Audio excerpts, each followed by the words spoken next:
Friends இன்றைக்கி நம்ம வெண்டைக்காய் ஃப்ரை பார்க்கலாம் வாங்க.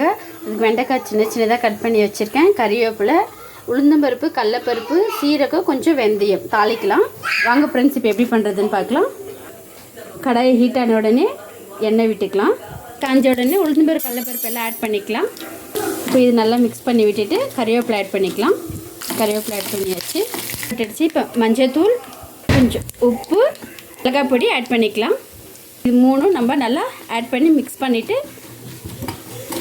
இப்போ வெண்டைக்காய் ஆட் பண்ணிக்கலாம். வெண்டைக்காய் ஆட் பண்ணியாச்சு. இப்போ நல்லா மிக்ஸ் பண்ணிக்கலாம். வெண்டைக்காய் நல்லா மிக்ஸ் ஆகிடுச்சு. ஒரு 2 மினிட்ஸ் நல்லா குக் ஆகட்டும். 2 மினிட்ஸ் ஒரு வாட்டி இப்படி மிக்ஸ் பண்ணி விடுங்க. அவ்வளோதான் ஃப்ரெண்ட்ஸ், வெண்டைக்காய் ஃப்ரை ரெடி ஆகிடுச்சு. மறக்காமல் நீங்களும் சப்ஸ்கிரைப் பண்ணுங்கள், ஷேர் பண்ணுங்கள், வீட்டில் ட்ரை பண்ணுங்கள் ஃப்ரெண்ட்ஸ்க்கும். தேங்க்யூ.